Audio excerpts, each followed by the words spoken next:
is a fair spoiler warning, but I believe that Dune Part 2 is going to go down as this generation's Empire Strikes Back.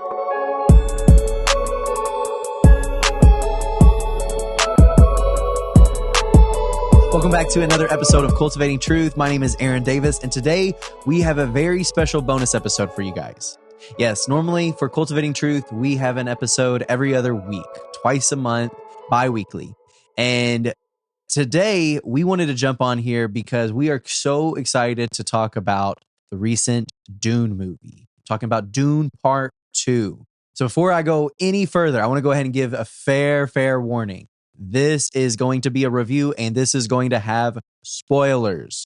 So please, if you have not seen the movie just yet, hold off, or if you want to wait to watch it, or if you feel you would rather hear about what's going on and hear it from me first, feel free. But I told you now that we're going to talk about some spoilers.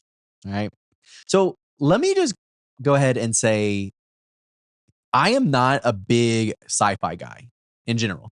Now, I grew up liking Star Wars like the next kid, okay? I mean, I grew up on the original trilogy in the 90s, and then, which actually I had the controversial George Lucas cut with all the CGI and whatnot. That's the VHS tapes that I grew up on.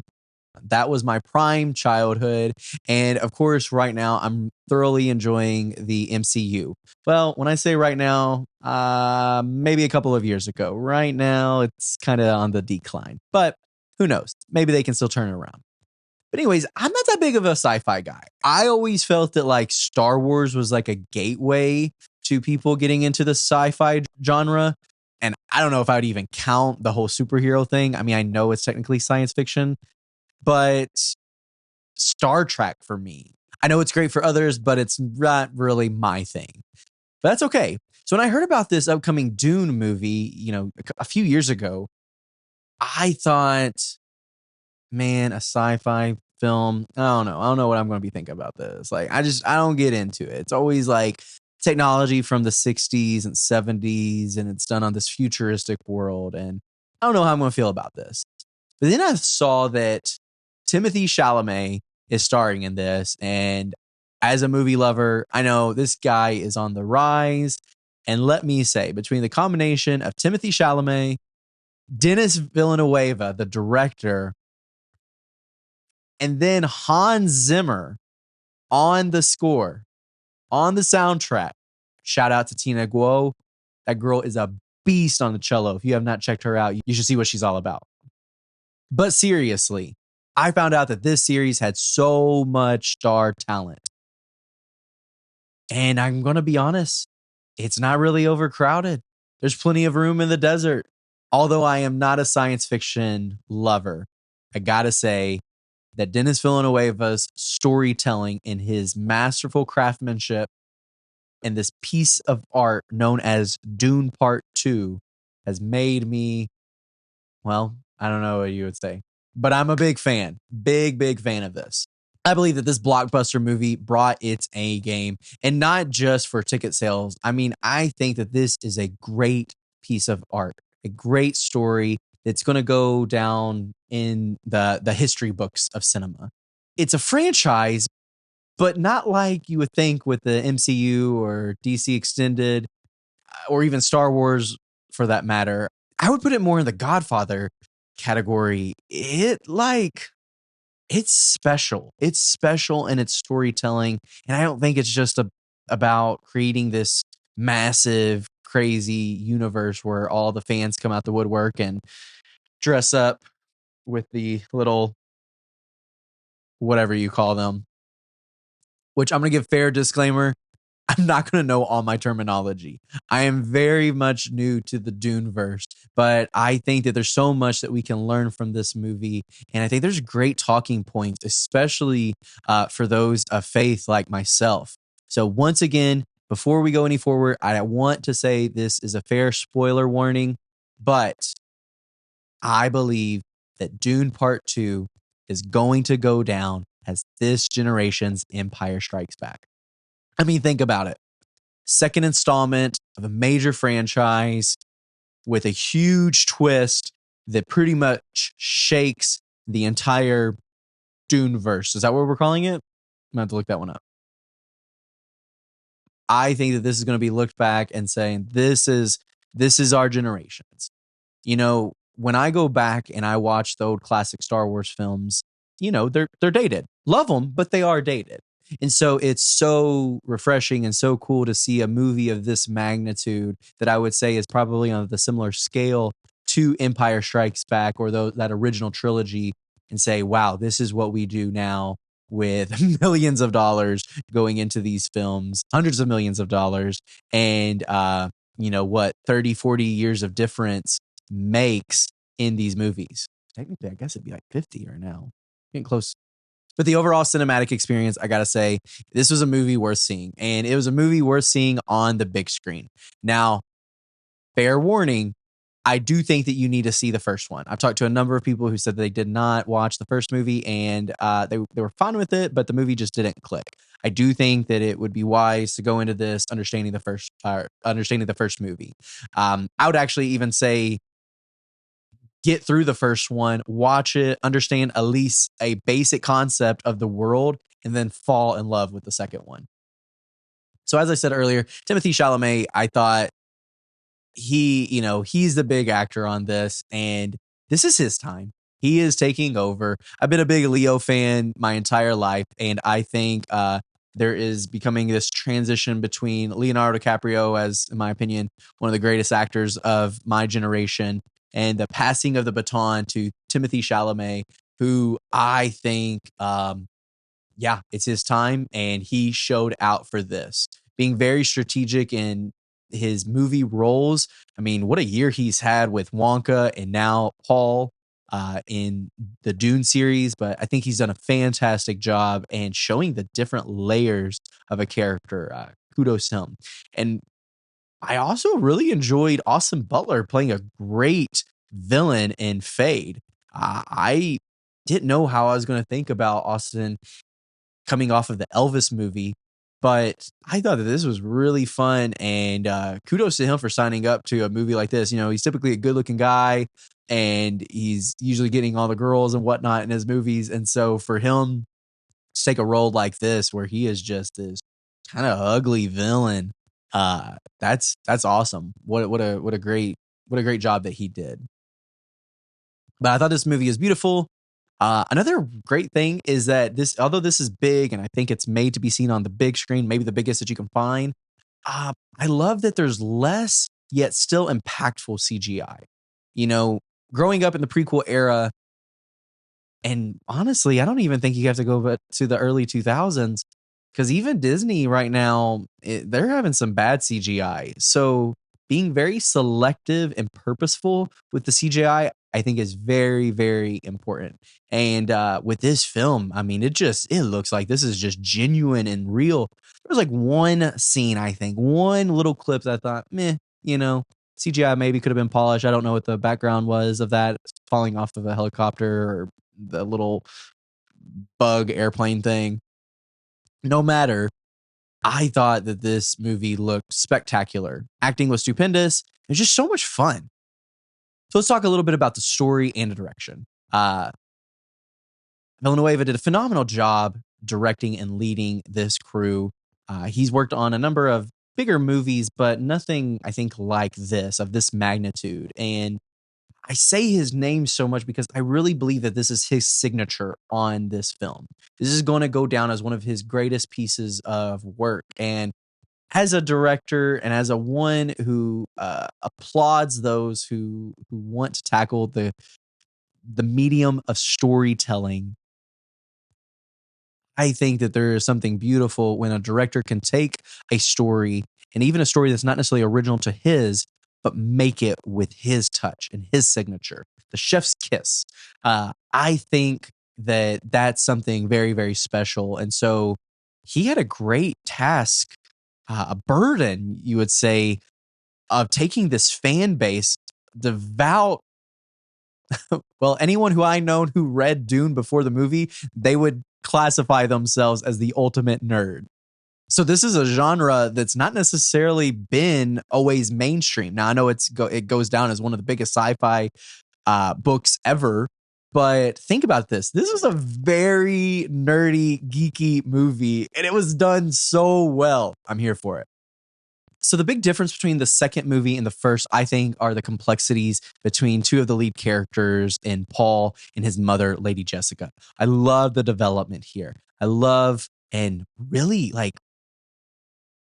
sympathize with these characters. I feel like I've been in similar positions to them, and I think that their emotions are raw and genuine. And although there is a bad guys in this film, I think that the complexity of decision making and really showing that we're all fallen and no one's perfect in this universe and everyone's making mistakes, I think is it's good. I think it's good for us to understand stories like that. I think that that's why stories like Superman, we struggle with him at times because it's hard for us just to watch someone who's perfect unless we're putting our hope into them. But if we're trying to compare ourselves, it's really hard for us to compare ourselves to someone as perfect as Superman. So Paul is a great, relatable character. And with that being said, not vanilla, not plain. I criticize big stories all the time, such as Harry Potter, Simba and the Lion King, Frodo, Peter and Narnia, Luke Skywalker, who are just really plain and not a lot of personality to them. And they're meant to represent any and everyone. Well, Paul, I think, is very relatable, but Paul has some depth to him and some complexities that I'm here for. I would actually say that he's given more Vader vibes than any of those previous heroes that I mentioned. I felt that the story did not get too caught up into our day and age's current cultural hot topics. I think it stuck true to the original storyline, and it talked about pieces that aren't really getting touched on these days. I mean, for example, I can't tell you the last time I've seen a blockbuster movie that had such a high focus on the sanctity of life. I mean, Lady Jessica's daughter, in which she is not even showing a baby bump, is given a very important, prominent role in this story. She's a main character, and I think the opening clip is you see this the fetus in the womb.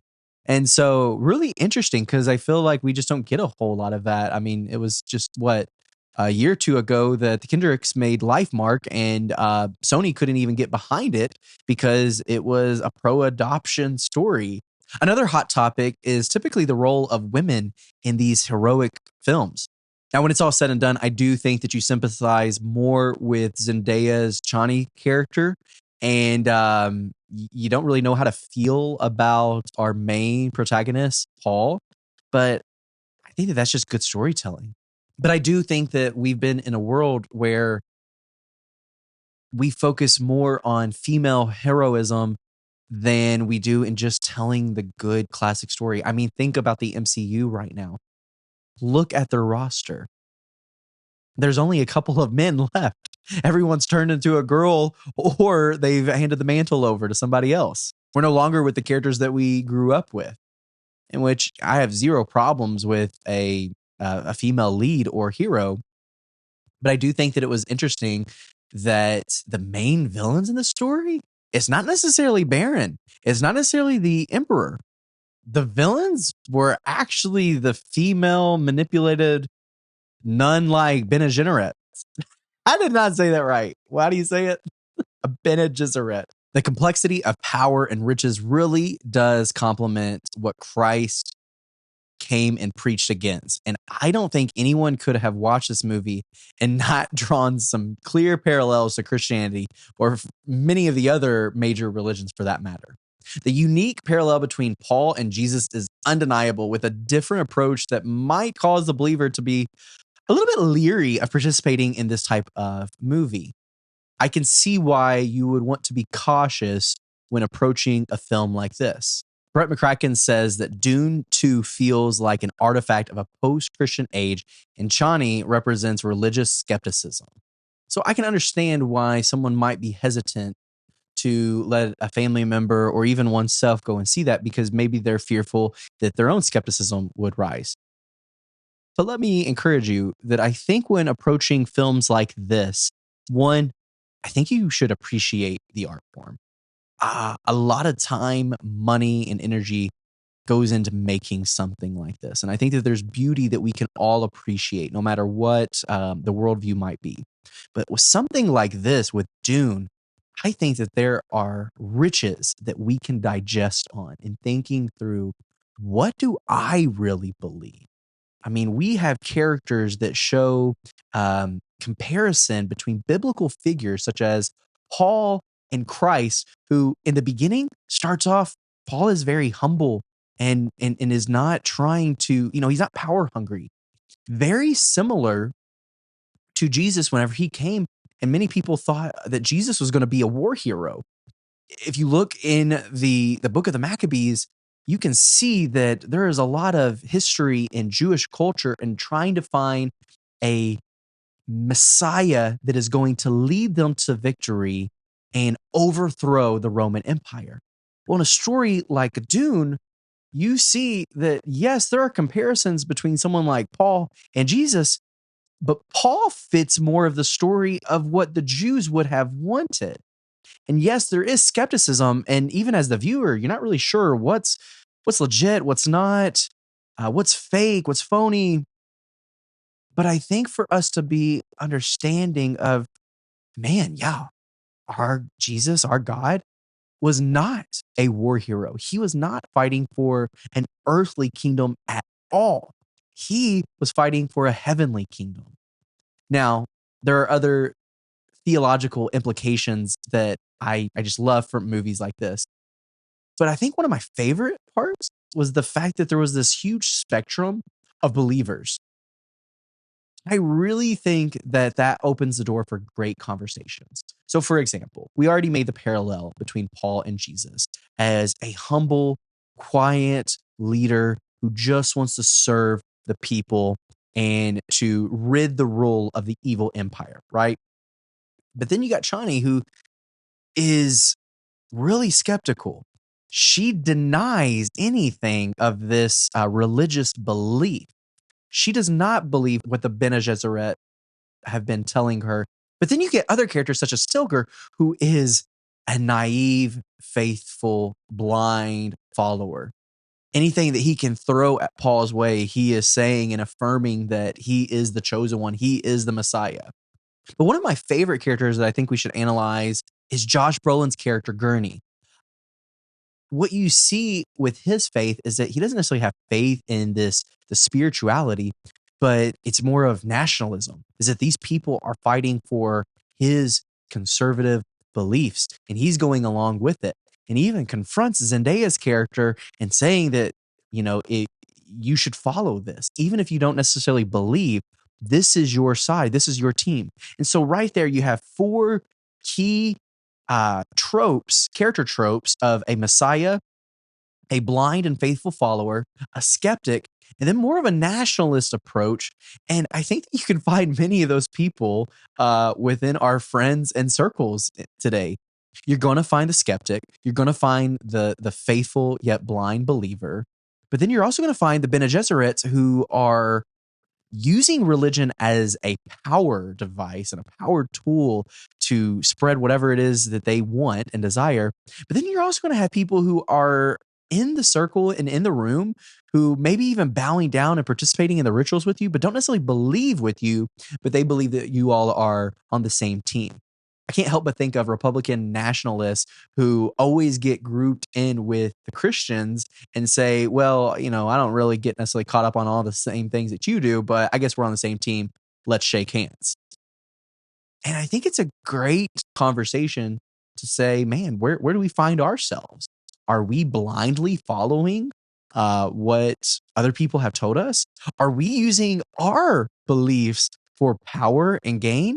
Or are we the skeptic? Or are we the nationalist who is just saying, I'm more about fighting a certain kind of cause?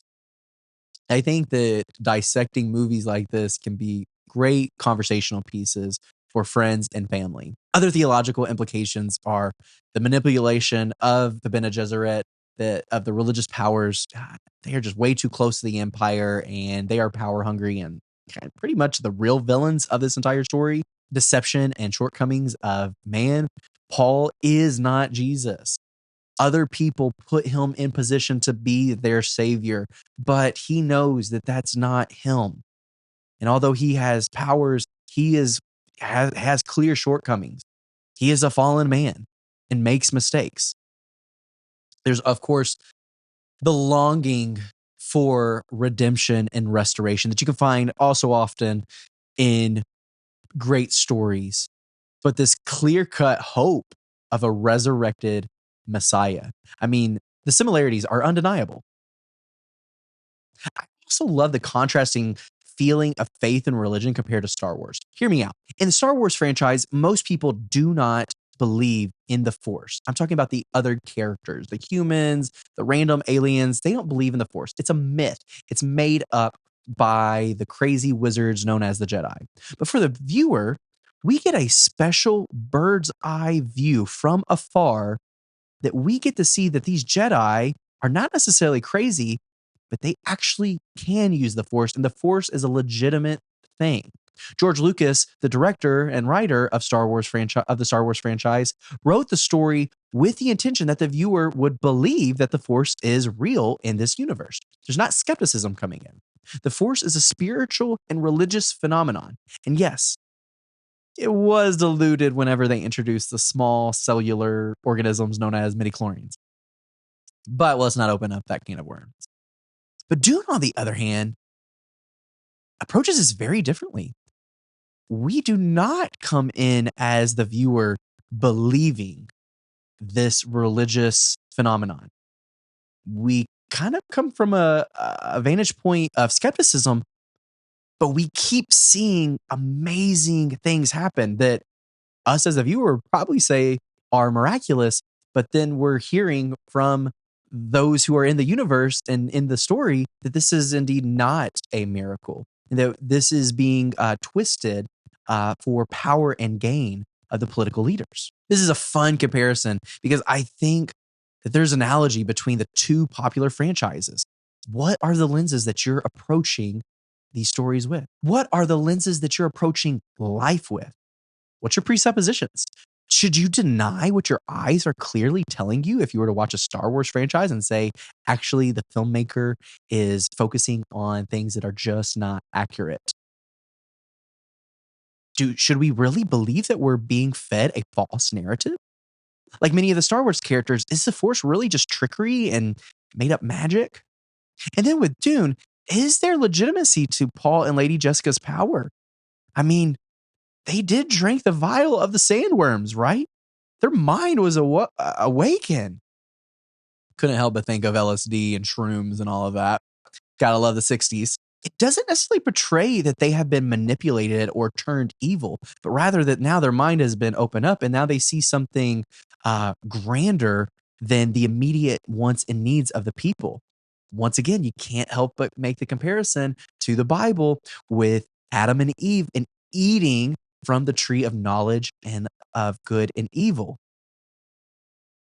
Lady Jessica and Paul have now been awoken, and now they see so much more. And although it might upset other people, and maybe others even believe that it's a power, may they actually be right? Is it skepticism or is it hope? What lens are you wearing today? I love stories like this that make us really think this stuff through. What do we actually believe is legitimate truth? Once again, this is a bonus episode of Cultivating Truth. So we went out of our way to make sure that this episode was posted and possible for you. So if you could do us a favor, please help us out by liking this video, as it helps spreading the word and letting others know what we're doing with Aletheia Legacy. And if you want to join in on the conversation, let us know what you thought about Dune. Please, please, please jump in on the comments. Now, let me say, I am not a Dune expert, and I do not want to have everyone coming at my throat if I messed up any of the information or whatnot. But I would love to think through, what did you think of the movie? Not necessarily the Dune universe and all the many books into this franchise, but as a whole, what was your takeaway? And maybe how could you approach this with your own worldview, with your own lens, and how you approach skepticism and truth? I'm strictly approaching this story from the narrative that Denis Villanueva's great piece of artwork was phenomenal, and it was worth talking about. Until next time, guys, blessings.